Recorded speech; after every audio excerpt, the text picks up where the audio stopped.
construcción de la sinagoga. Es grandioso por las muchas cosas que hacemos para el Señor. Pero ninguna de las cosas que hacemos nunca nos puso en el lugar donde podamos decir, pero Dios, me debes. Por un lado, ¿cómo se le paga a Dios por el regalo de la vida?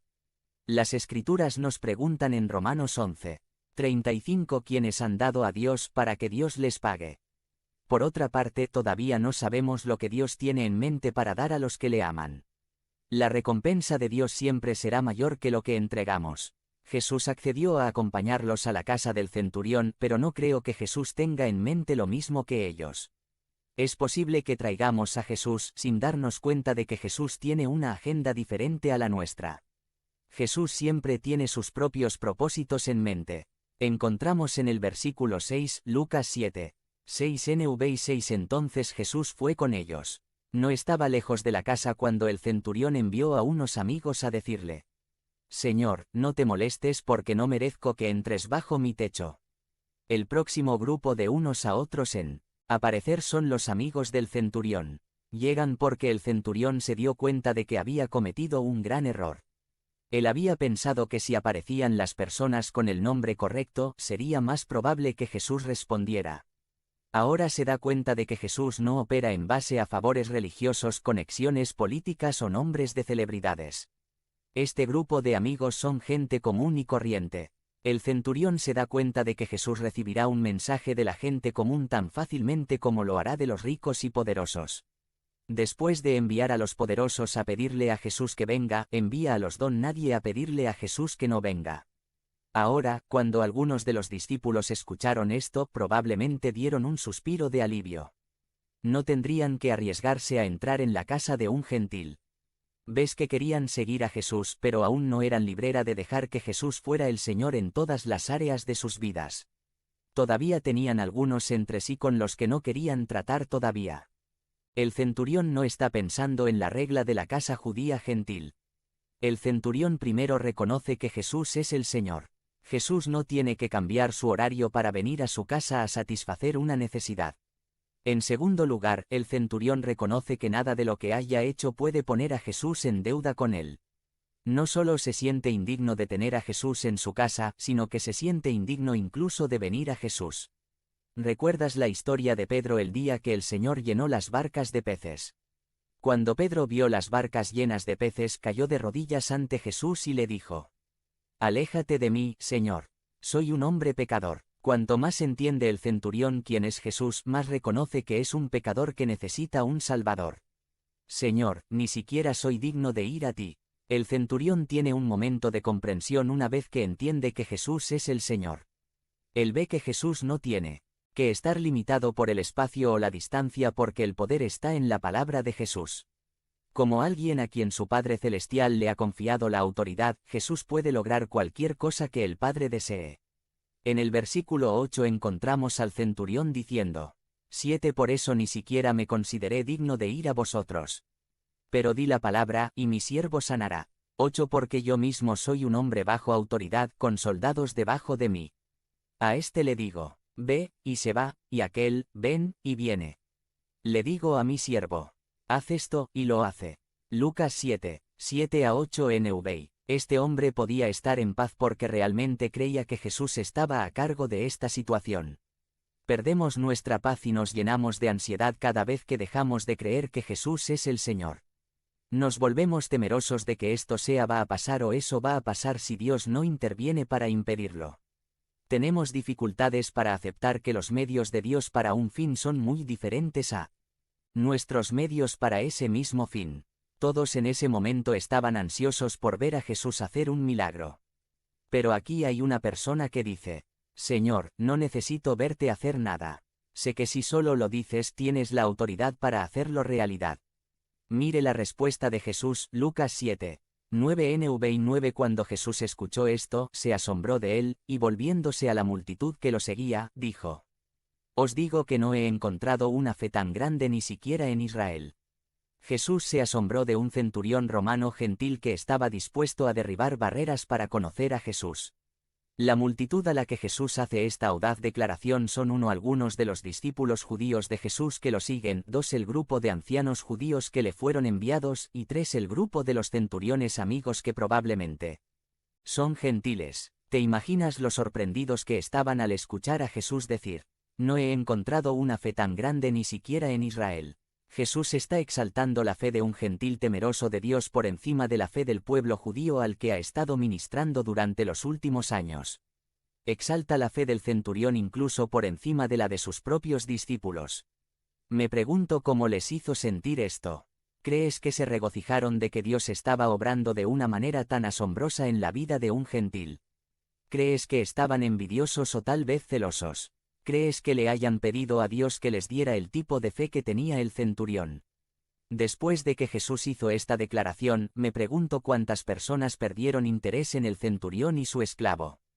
¿Cuántas personas tuvieron los siguientes pensamientos? Si Jesús no iba a hacer un milagro, bien podrían irse a casa. No había nada más que ver. Si Jesús pudiera hacer cosas con solo hablar, ¿por qué diablos viajaría de un lugar a otro? La historia termina con el mismo esclavo que comenzó con Lucas 7. 10 NV. 10 Entonces los hombres que habían sido enviados regresaron a la casa y encontraron al sirviente sano. La mayoría de la multitud probablemente nunca supo lo que sucedió con el esclavo. Ciertamente no iban a ir a la casa de un gentil para averiguarlo. Es más fácil apegarse a nuestros prejuicios y sesgos que arriesgarse a descubrir la verdad. Estaban muy cerca de la casa pero no recorrieron la distancia final para ver el estado del sirviente. El único grupo que volvió a la casa fue el último grupo de amigos que había enviado el centurión. Me pregunto qué tipo de fiesta tuvieron cuando llegaron a casa y vieron a ese esclavo caminando. Todos sabían qué diferencia había hecho Jesús. Dios está obrando en lugares en los que no esperaría encontrar a Dios. Desde una perspectiva judía, había muchas razones por las que Dios no debería haber elegido a un soldado romano gentil. Era de la raza equivocada, de la religión equivocada, pertenecía al partido político equivocado y tenía valores diferentes. Sin embargo, Dios escogió amarlo y traerlo a un conocimiento y entendimiento salvador de Jesucristo. Dios no está obligado a amar solo a aquellos que amamos.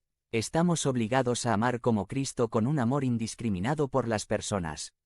Dios nos llama a nunca pensar más alto de nosotros mismos de lo que deberíamos y nunca pensar que somos mejores que otras personas por quienes Cristo murió. Conviértete en miembro del canal y sé un instrumento de la palabra de Dios. No dejes pasar esta oportunidad de impactar vidas. Haz clic en el enlace de la descripción ahora y ayúdanos a difundir la palabra de Dios. Entendidos de los tiempos. By Ossi Barletta. Sumari. Estamos viviendo días muy peligrosos. Y cada día se pondrá peor. Debemos estar preparados para lo que viene en camino. Julio 31, 2022. Tema: Entendidos de los tiempos. Lectura bíblica. Y Crónicas 12, 32-33. Bienvenidos a ICMS. Queremos informarles que estamos localizados al 5424 Tamarus Street, Las Vegas, NV 89119. Nos puede encontrar en Facebook como Iglesia Cristiana Monte Sinaí de Las Vegas, donde tenemos los mensajes archivados, o nos pueden ver en vivo cada domingo a las 11 de la mañana y 6 de la tarde, cultos en español y 11:30 AM en inglés. Vamos a Crónicas 12, versos 32 y 33. Este es el tercer mensaje en cuanto a las semillas que el mundo ha plantado sobre la no existencia de Dios. Se ha manifestado una guerra declarada a la palabra de Dios y sus mandamientos. Han cosechado durante todos estos años, en todas partes del mundo, en la sociedad, sean más anticristiana. Hemos visto el crecimiento de abortos en los últimos años, 90 millones de bebés han muerto cada año en el mundo entero. Divorcios, pornografía en incremento, en el crimen, en la injusticia, relaciones inmorales, etc. Enseñanzas ateas han llenado la mente de los niños y jóvenes por igual en las escuelas y en las universidades. Esto ha producido efectos negativos, los cuales han causado mucho daño. Las estadísticas de Lifeway Research, investigación de Forma de Vida tiene estos datos de iglesias que enseñan sana doctrina, no las que enseñan error. 90% de jóvenes entre las edades de 18 a 22 años abandonan la iglesia y sus creencias o prácticas religiosas que antes tenían. 40% dijeron que fue, según ellos, por la hipocresía que observaron en la gente que compone la iglesia, sus padres incluidos. Predican con su testimonio lo opuesto a lo que dicen ser. Y encima de esto, la asistencia a la iglesia por causa del COVID ha producido que un 50% de la gente que antes asistía, ahora dejen de asistir a los cultos.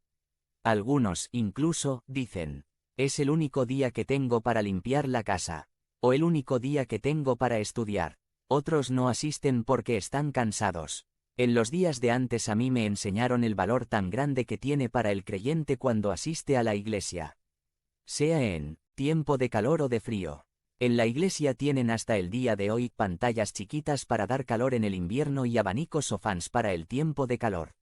No hay aire acondicionado. Los asientos siguen siendo de madera. Y traíamos la Biblia en mano porque daba motivo para entablar una conversación cuando uno viajaba 40 minutos de ida y 40 minutos de vuelta. Hoy en día todo ha cambiado. Miran los cultos por medio de los medios sociales, Facebook o YouTube, o si tienen una página web. No hay deseos de relacionarse con la gente o de dar sus diezmos. Hace 3 años atrás que venimos anunciando que algo malo venía en camino, antes de que viniera COVID, que fue fabricado por el gobierno y ejército de China. Dios nos ha puesto como atalayas de acuerdo a Ezequiel 3, 17 y 18.